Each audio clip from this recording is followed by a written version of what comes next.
News today Tamil நேயர்களுக்கு வணக்கம். நான் லோகநாதன். இன்று நம்மோடு சிறப்பு விருந்தினராக கலந்து கொள்ள இருப்பவர் திமுக செய்தி தொடர்பாளர் துரை தமிழ்செல்வன் நம்மோடு இருக்கிறார். அவரிடம் சில கேள்விகளை முன்வைக்கலாம். சார் வணக்கம். வணக்கம். நீண்ட இழுபறிக்கு பிறகு வெற்றிகரமாக அந்த கூட்டணி பேச்சுவார்த்தையில் முடிச்சிட்டிங்களா? முடிஞ்சிருச்சு. தலைவர் ஹாப்பி ஆகிட்டார். எல்லாருமே ஹாப்பி.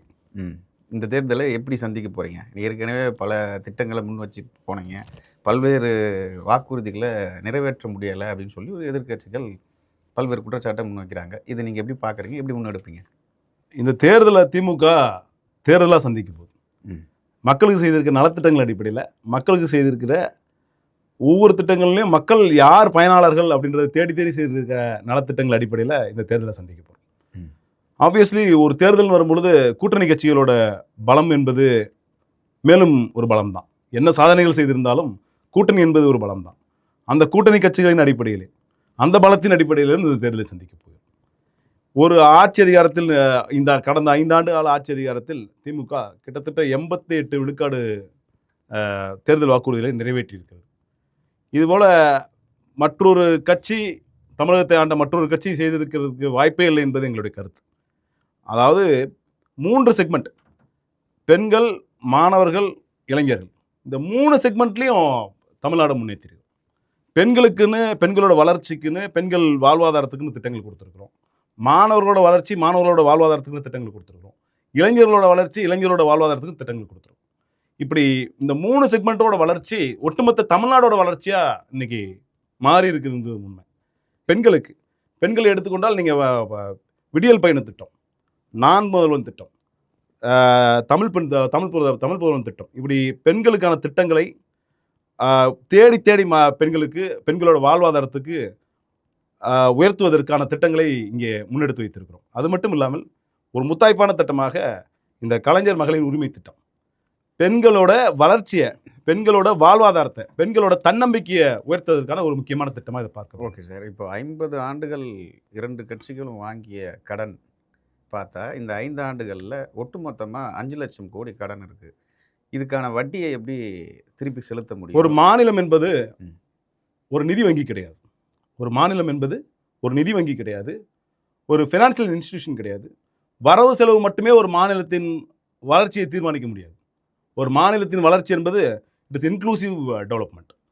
பெண்கள், நான் சொன்ன மேற்கூறிய பெண்கள், இளைஞர்கள், இவர்களோட வளர்ச்சி, மாணவர்களோட வளர்ச்சி என்பது தான் ஒரு மாநிலத்தின் வளர்ச்சி.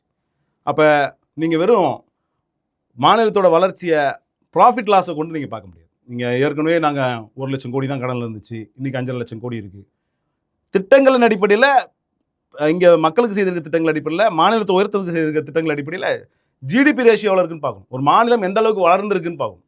அந்த வளர்ந்துருக்கிற அடிப்படையில் 0.6% 11.6 விழுக்காடு மாநிலத்தோட வளர்ச்சியை உயர்த்திருக்கும்.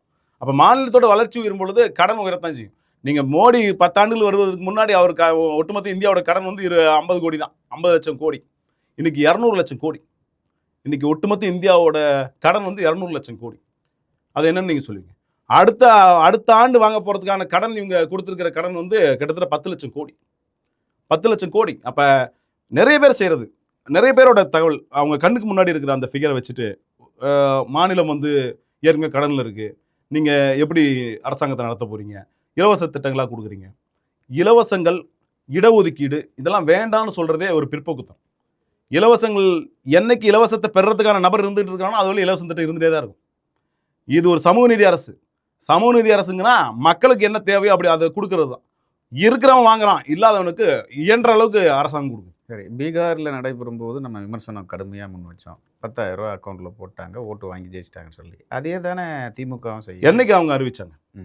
தேர்தல் தேதி அறிவிக்கிறது 2 நாளுக்கு முன்னாடி. இப்போ அப்படியா? இங்கே அப்படி கிடையாது. ரெண்டும் ஒன்று தானே. ரெண்டும் ஒன்றுன்னு நீங்கள் பார்வையில் எதிர்நோக்கூடாது. அதாவது ஏற்கனவே இருக்கிற திட்டம், ஏற்கனவே இருக்கிற திட்டத்தில் சிறப்பு நிதியாக கொடுத்துருக்கோம். அவங்களுக்கு அப்படி ஏற்கனவே ஒரு திட்டம் இருந்துச்சா? வெறுமனே தேர்தல் நோக்கத்தை மட்டும்தான். இன்றைக்கி அந்த திட்டத்தால் பயனடைஞ்ச ஆண்கள் இருக்கிறாங்க. அதாவது பெண்களுக்கு வங்கியில் கணக்கு இல்லாத ஒரு மாநிலம் தன்னோட கணவனோட அக்கௌண்ட்டுக்கு அந்த பணத்தை கொடுத்த பிறகு கணவன்கிட்ட போய் இப்போ முறையிடுது அரசாங்கம், அந்த பணத்தை ரீஃபண்ட் பண்ணு, உனக்கு அதுக்கு தகுதி இல்லை, பெண்களுக்கு கொடுக்க வேண்டிய திட்டம்னு. எவ்வளோ பெரிய ஹம்பக் இது, எவ்வளோ ஒரு ஃபோர்ஜரி தரம். கடந்த நமக்கு அப்படி கிடையாது. நம்ம இந்த திட்டங்கள்ங்கிறது 3 ஆண்டுகளுக்கு முன்னாடியே கொடுத்தது. 4 ஆண்டுகளா கோடை கால சிறப்பு தொகைன்னு ஒண்ணு குடுக்கவே இல்ல. அதாவது அது இப்ப மட்டும் ஏன் குடுக்கணும்? போர்ட் ஆஃப் கண்டக்டருக்கு இது காரணம் காட்டி இல்ல. அப்படி குடுத்தது வந்து அப்படி எப்படி கிடையாது. ஏத்துக்க முடியும்? இப்ப 4 ஆண்டுகளா இந்த திட்டம் நடைமுறையில் இருக்கும்பொழுது எங்களுக்கு எந்த பிரச்சனையும் இல்ல. ம். தேர்தல் வரும்பொழுது இந்த திட்டத்தை முடக்கணும்னு ம். உபாதையான்னு ஒருத்தர் வழக்கு தொடர்றாரு. அவர் யாருன்னா தமிழ்நாட்டுக்கு தொடர்ச்சியா எதிரானவர். ம். இந்த உபதையா போய் என்ன வழக்கு தொடர்றாரு?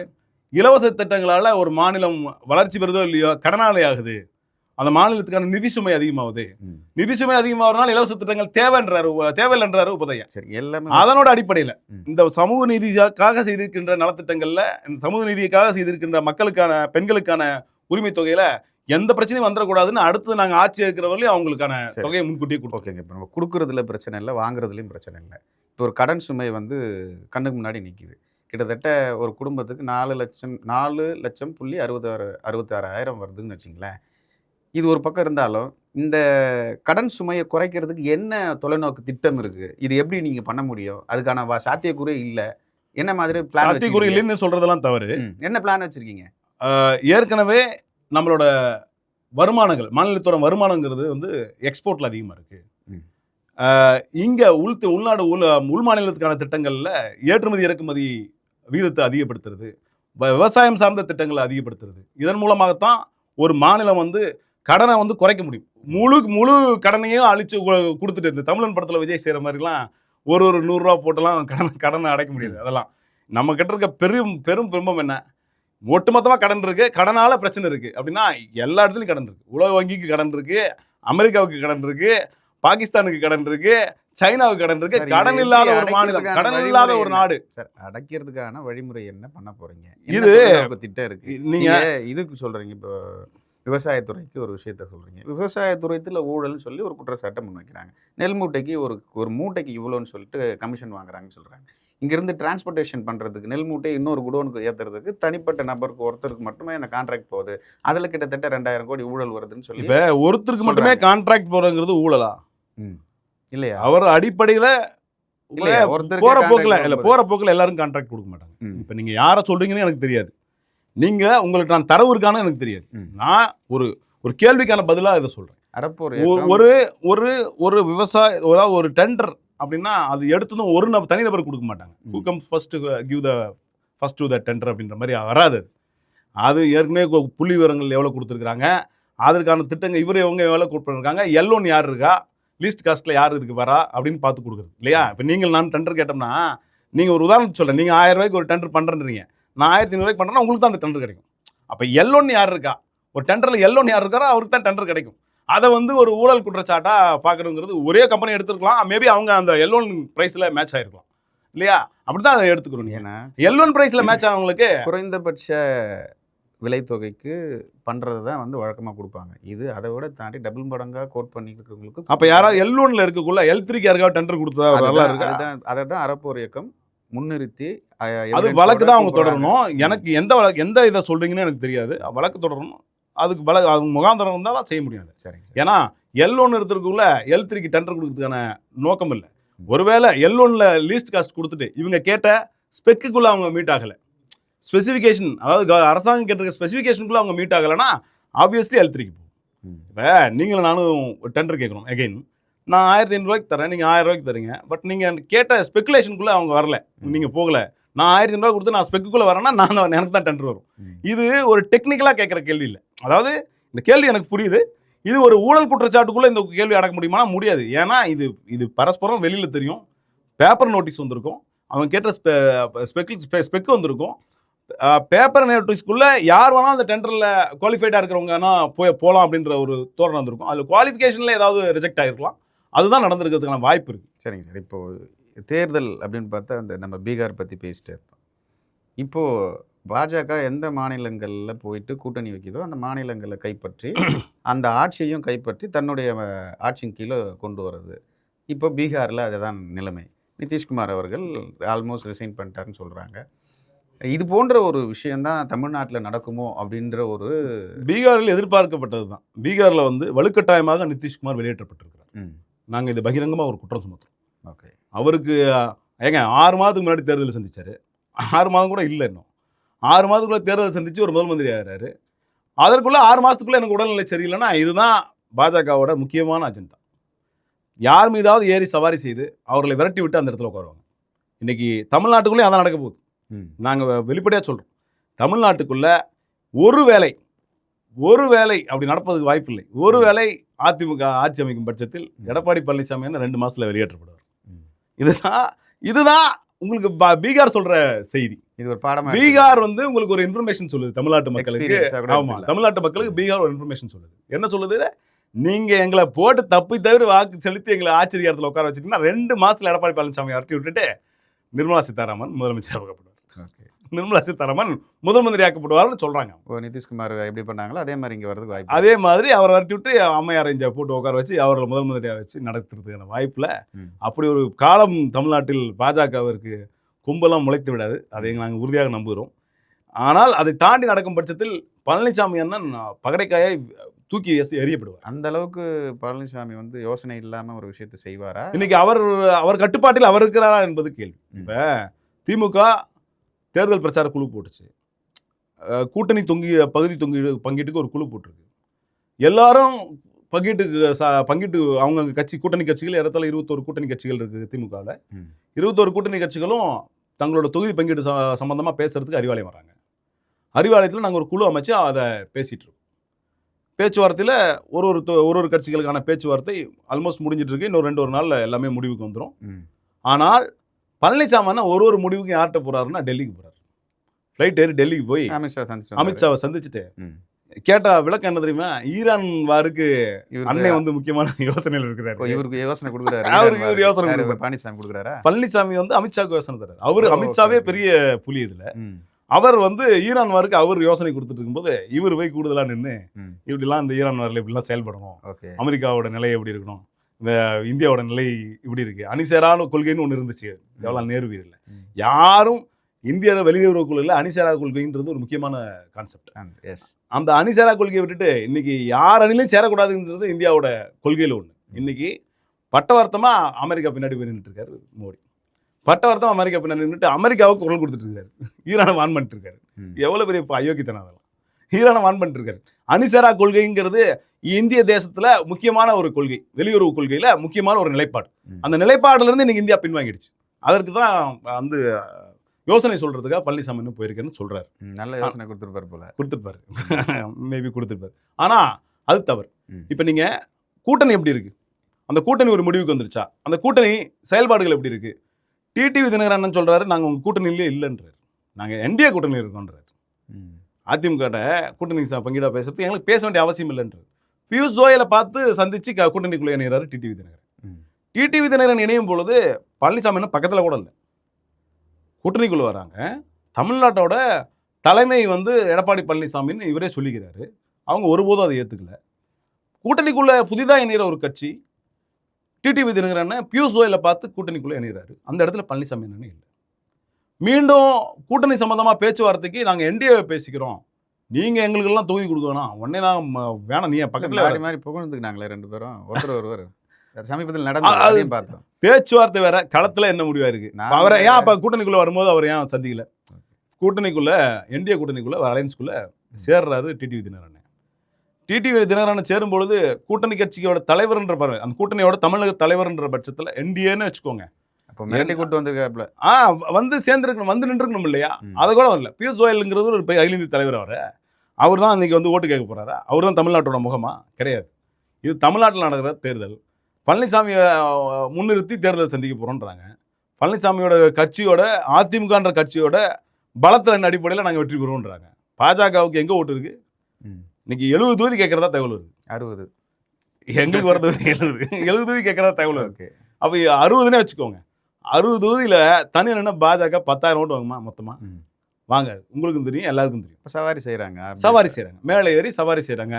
அதிமுகவை அழித்தொழித்து விட்டு அதிமுகன்ற அந்த பிம்பமே இல்லாமல் புதிதாக ஒரு பாஜகன்ற ஒரு பிம்பத்தை ஏற்படுத்தணும், அதிமுகன்ற கட்சியை அழித்தொழிக்கணுன்றது தான் இன்னைக்கு பாஜகவோட அஜெண்டால ஒன்று. அதுதான் நடந்தேறிட்டு இருக்கு. ஆல்மோஸ்ட் அதில் வெற்றியும் பெற்றுட்டாங்க பாஜகன்னு தான் சொல்லணும். ஏன்னா ஒரு அகில இந்திய தலைமையை நோக்கி ஜெயலலிதா இருக்கும் பொழுது, அம்மையார் இருக்கும் பொழுது பிரதமர் வருவார் வீட்டுக்கு. நீங்கள் தொகுதி பங்கீடு எங்கே இறுதி செய்யப்படும்னா இங்கே இருக்கிற ஏடிஎம்கே ஆஃபீஸில் அவை சண்முகம் சாலையில் இருக்கிற அதிமுக அலுவலகத்தில் முடிவு செய்யப்படும். ஆனால் இப்போ இன்னைக்கு டெல்லிக்கு போகிறாரு, கேட்டால் அதுக்கு வேற கம்பு சுத்துற காரணம்லாம் சொல்கிறாரு. ரொம்ப ஆச்சரியமாக இருக்கிறது என்னன்னா, உங்களால் ஒரு முடிவை கூட எடுக்க முடியல. உங்களுக்கு எத்தனை தொகுதின்னு நீங்கள் ஸ்ட்ராங்காக சொல்ல முடியல. அதாவது 2024 என்ன பழனிசாமி என்ன சொன்னார், இனி பிஜேபியோட கூட்டணியே கிடையாது, நான் உறுதியாக சொல்லிட்டேன் அப்படின்னாரு. சிவி சண்முகம் சொன்னார், பாஜக கூட்டணி வச்சதாலும் நாங்கள் தோத்தோம், எங்களுக்கு நாங்கள் தோக்குறாள். நம்ம தலைவர் ஜெயக்குமார் என்ன சொன்னார், நான்லாம் ராயபுரத்தோட ராஜாவை வளம் வந்தவன், நான்லாம் தோக்குறாளா ராயபுரத்தில், உங்களுக்குலாம் தெரியாதா, அவங்களோட தான் நாங்கள் வந்து அவங்களால தான் தோத்தோன்னாரு. நம்ம திண்டுக்கல் சீனிவாசன் திண்டுக்கல் இன்னும் ஒரு படி மேலே போய், எப்பா நாங்கள் பாஜகவோட கூட்டணி இருக்குன்றதுக்காகலாம் எங்களுக்கு ஓட்டு போடாமல் விட்டுறாதீங்க, எங்களுக்கு ஓட்டு போடுங்க, அவங்க வேற நாங்கள் வேற அப்படின்றாரு. இதுதான் களத்தில் பிரதிபலிக்குது. அதிமுகவும் பாஜக தொண்டர்களும் எப்படி இணைந்து களத்தில் செயல்பட போகிறாங்கன்றதுக்கான ஒரு முன்னோட்டம் இதுதான். அதாவது நீங்கள் எப்படி எங்களுக்கு ஓட்டு போட மாட்டீங்க, ஆனால் பாஜகன்னு ஒரு கட்சி இருக்கு, அந்த கட்சிக்காகலாம் எனக்கு ஓட்டு போடாமல் விட்டுறாதீங்க அப்படின்னு ஒரு 2ஆம் கட்ட தலைவர் சொல்றாரு. அது வெளிப்படையாக சொல்றாருன்னா அதை நீங்கள் அவரோட அப்ராணித்தனம்னு எடுத்துக்கிறதா இல்லை அரசியல் 2 பேரும் ஜெல்லாகலன்னு எடுத்துக்கிறதான்னு தெரியல.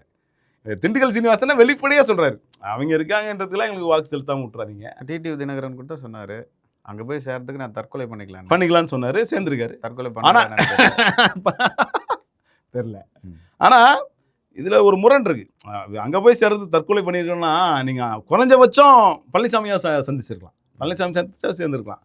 நாங்கள் ஏதோ இப்போ மாற்றான் தோட்டத்து மளிகைக்கு மனம் உண்டு, நாங்கள் இருவரும் ஒரு கழகத்தில் மீண்டும் தாய் வீட்டிற்கு வந்த ஒரு நம்பிக்கை ஏற்படுகிறதுலாம் அப்படிலாம் ஒரு கம்பு சுற்றிருக்கலாம். ஆனால் இன்றைக்கி என்ன நடந்திருக்குன்னா, அவரை மதிக்கவே இல்லை யாருமே அப்படின்றது தான் நடந்திருக்கு. அவரை மதிக்கவே இல்லை யாருமே. பழனிசாமி என்ன தொடர்ந்து புறக்கணிக்கப்பட்டிருக்கிறார்.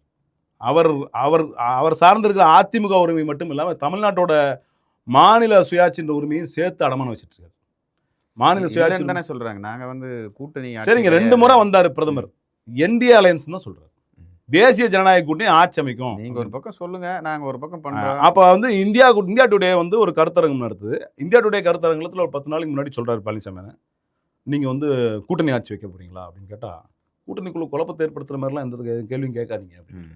என்ன மாதிரியான பதில்? ஜெயிச்சதுக்கு அப்புறம் பார்த்துக்கலாம் தான்.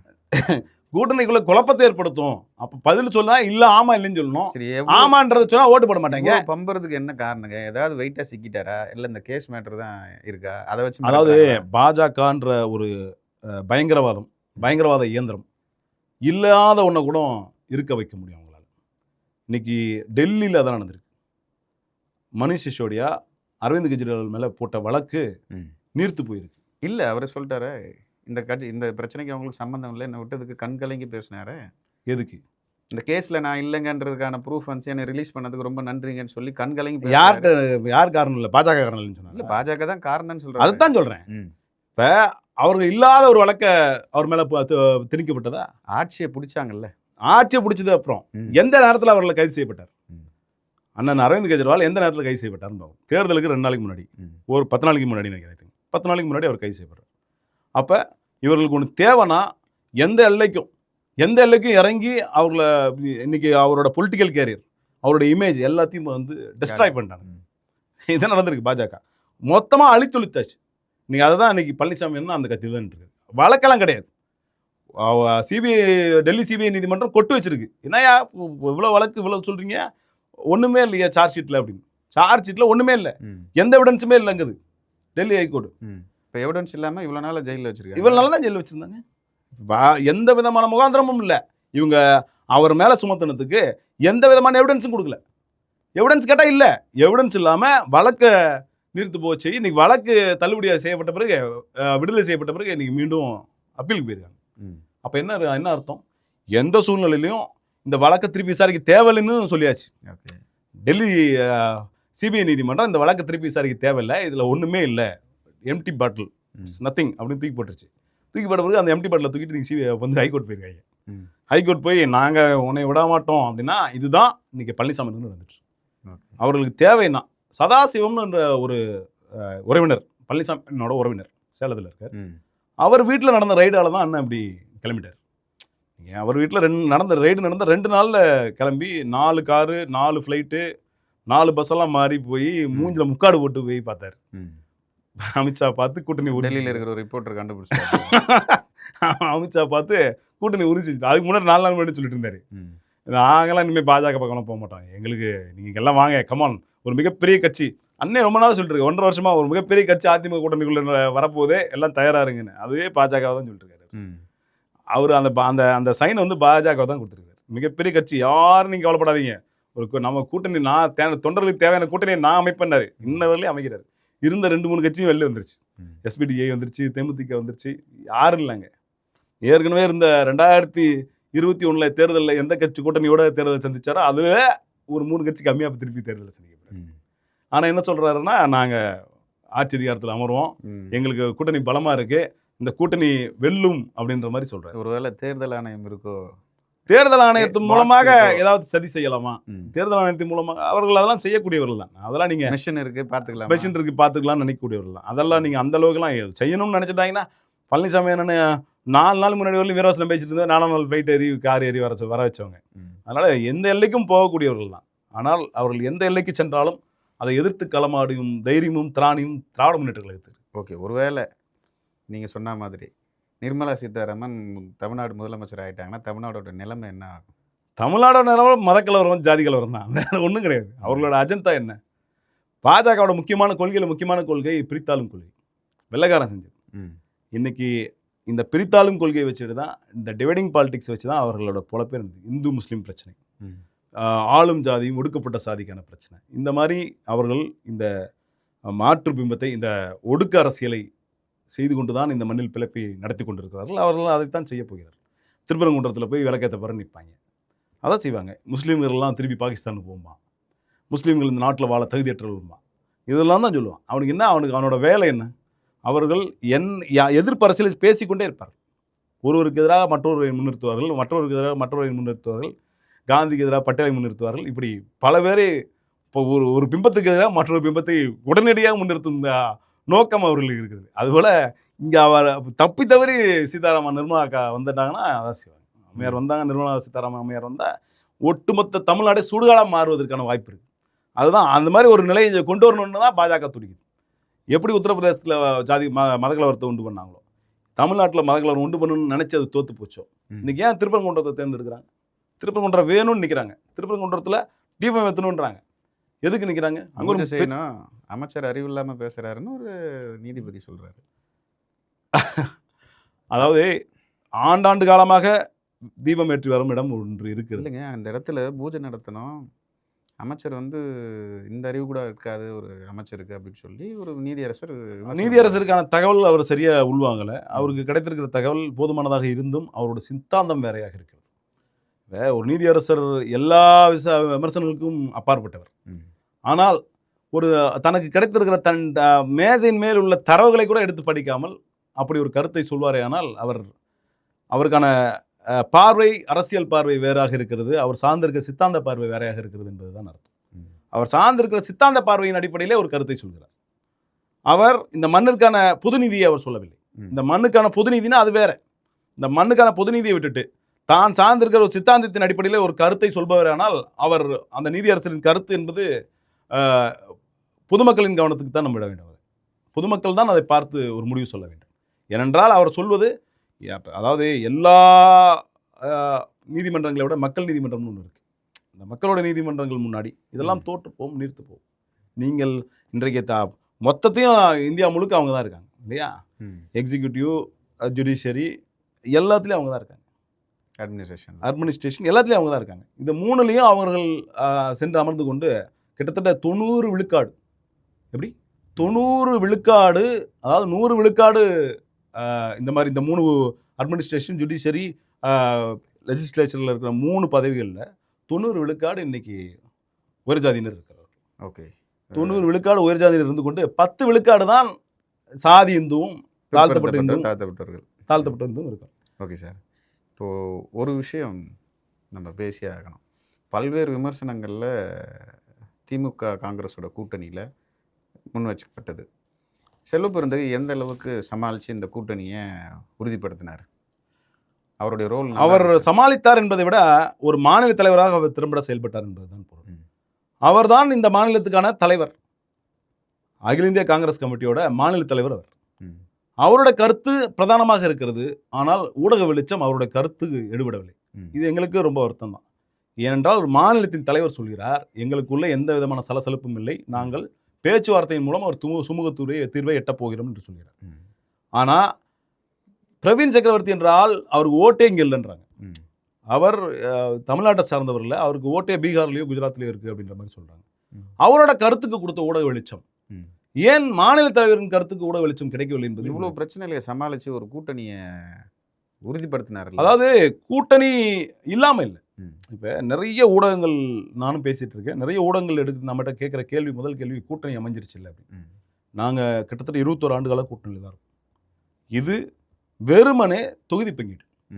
தொகுதி பங்கீட்டுக்கான பேச்சுவார்த்தை. ஏதோ கூட்டணி அமைஞ்சிருச்சு, இவ்வளவு நாள் அவங்க வேற அணியில் இருந்தாங்க, நாங்க வேற அணியில் இருந்தோம் அப்படிலாம் கிடையாது. இந்த கடுமையான விமர்சனங்கள் எப்படி பாக்குறீங்க? மாணிக்கம் தாக்கூரா இருக்கட்டும், இந்த அம்மா எம்பி அவர்கள், மாணிக்கம் தாகூரா இருக்கட்டும், ஜோதிமணி அம்மாலாம் கொஞ்ச நாள்ல சைலண்ட் ஆயிட்டாங்க. மாணிக்கம் தாகூர் அவர் சார்ந்திருக்க இயக்கத்தின் அடிப்படையில் அவர் அந்த இயக்கத்தின் வளர்ச்சிக்காக பேசுகிறேன் என்று சொன்னார். ஆனால் எனக்கு ரொம்ப ஆச்சரியமா இருக்கிறது என்னன்னா, அந்த மாதிரி அவர் சார்ந்திருக்க இயக்கத்தோட வளர்ச்சிக்காக தமிழ்நாட்டில் அவர் என்ன திட்டங்களை முன்னெடுத்தார்? ஏதாவது நடவயணம் சென்றார்? ஆனால் இவர் பேசினதுக்கு எல்லாருக்கும் நான் தான் பொறுப்பு அப்படின்ற செல்வ பெருந்தகை அவருடைய ஸ்டாண்டில் கரெக்டாக நின்று இந்த கூட்டணியை உறுதிப்படுத்தினதில் மாநில தலைவராக அவர் திறம்பட செயல்பட்டார். மீண்டும் சொல்கிறேன், அந்த கூட்டணி இது வெறும் தேர்தலுக்கான கூட்டணி இல்லை. அகில இந்திய அளவில் பாஜகவுக்கும் எதிராக திமுகவும் காங்கிரஸும் சமர் செய்து போராட்டம் பண்ணிட்டு இருக்கு. அவர்கள் எடுத்து வைக்கிற ஒரு திட்டமும் அச்சுறுத்தலாக இருக்குது. இந்திய தேசத்துக்கு அச்சுறுத்தலாக இருக்குது, மாநிலத்துக்கு அச்சுறுத்தலாக இருக்குது, மாநில வளர்ச்சிக்கு, மாநில மொழிக்கு, மாநிலம் நிதி சார்ந்த வளர்ச்சிக்கு, இது எல்லாத்துக்கும் பெரும் அச்சுறுத்தலாக இருக்குது. இந்த அச்சுறுத்தலுக்கு எதிராக போராடிட்டு இருக்கு காங்கிரஸும் திமுகவும். அது நேற்று ஒப்பந்தம் கையெழுத்தானதும் இன்னைக்கு பல பேர் தூக்கத்தை தொலைச்சிட்டாங்க. ஓகே, என்னடா இப்படி நினச்சிட்டு இருந்தோமே, இன்னைக்கு அங்கே போயிடுவாரோ இங்கே போயிடுவாரோ அப்படின்ற பார்வையெல்லாம் இருந்துச்சு. எங்கேயும் போக மாட்டோம், நாங்கள் இதே கூட்டணியில் தான் இருப்போம், இதே கூட்டணியில் தான் பயணிக்க போகிறோம், தமிழ்நாட்டில் திமுக ஆட்சி அமைக்கும், அவங்கள வெற்றிக்கு நாங்கள் உதவ போகிறோம்னு சொன்ன செல்வ பெருந்தகை கருத்து இன்னைக்கு முக்கியத்துவம் இல்லாமல் இருக்கு. மணிசங்கரோட கருத்துக்கு முக்கியம் இல்லை, கோபண்ணாவோட கருத்துக்கு முக்கியத்துவம் இல்லை. இப்படி பல தலைவர்கள் ஆதரவாக பேசிட்டு இருக்காங்க, அவங்க கருத்துக்கெல்லாம் முக்கியத்துவம் இல்லை. எங்கேயோ ஓட்டே இல்லாதவன், வாக்கு இல்லாத பிரவீன் சக்கரவர்த்தியோட கருத்துக்கு கொடுக்குற முக்கியத்துவம் ஏன் அப்படின்னா, இந்த கூட்டணி உடையணும். இதுக்கு பின்னாடி பாஜக. ஓகே, இந்த கூட்டணி உடையணும், இந்த கூட்டணி வெளியேறணும்ன்றது தான் பாஜகவோட. அதாவது பாஜக ரொம்ப நாளாக எதிர்பார்த்து கொண்டு இருக்கிறத முக்தி காங்கிரஸ், காங்கிரஸ் இல்லாத பாரதம் அப்படின்ற அந்த நிலையை இன்னைக்கு உருவாகாமல் தடுத்துட்டு இருக்கு திமுக. அப்படி ஒரு நிலையை உருவாக்காம அவர்களோட தோளுக்கு தோல் கொடுத்து உற்ற நண்பனாக அவர்களோட பயணித்து அவர்களுக்கு ஒரு பிரச்சனை வரும் பொழுது அவர்களோட தோல் நின்று அவர்களுக்கு உரிய முக்கியத்துவம் கொடுத்து இன்னைக்கு பயணித்து கொண்டிருக்கிறது திராவிட முன்னேற்ற கழகம். இந்த நிலையை உடைத்தெறியணும்னு பார்த்து பல சக்திகள் இன்னைக்கு வெறுமனே தோற்று போய், அதாவது இவங்க பேசின பல ஸ்பெகுலேஷன்ஸ் எல்லாம் இன்னைக்கு தோத்து போச்சு. இனி ஒன்றுமே இல்லைன்னு நேற்று நைட்டில் தூக்கமே இல்லை யாருக்கும் பாவம். ஓகே, பல்வேறு விஷயங்களை நியூஸ் டே தமிழுக்கு சொன்னீங்க. குறிப்பாக இந்த கூட்டணி கட்சியை உறுதிப்படுத்திச்சு. கிட்டத்தட்ட 21 கட்சிகள் ஒன்றிணைந்து களம் காண போகிறீங்க. வாழ்த்துக்கள். மற்றும் நிகழ்ச்சியில் சந்திக்கலாம். நன்றி, வணக்கம். நன்றி. நேயர்களே, இது போன்ற இன்ட்ரெஸ்டிங்கான வீடியோக்களை தொடர்ந்து நாங்கள் தந்து கொண்டு இருக்கிறோம். எங்களுக்கான அங்கீகாரம் என்பது எங்கள் சேனலை சப்ஸ்கிரைப் பண்ணி எங்கள் வீடியோக்களை தொடர்ந்து பாருங்கள்.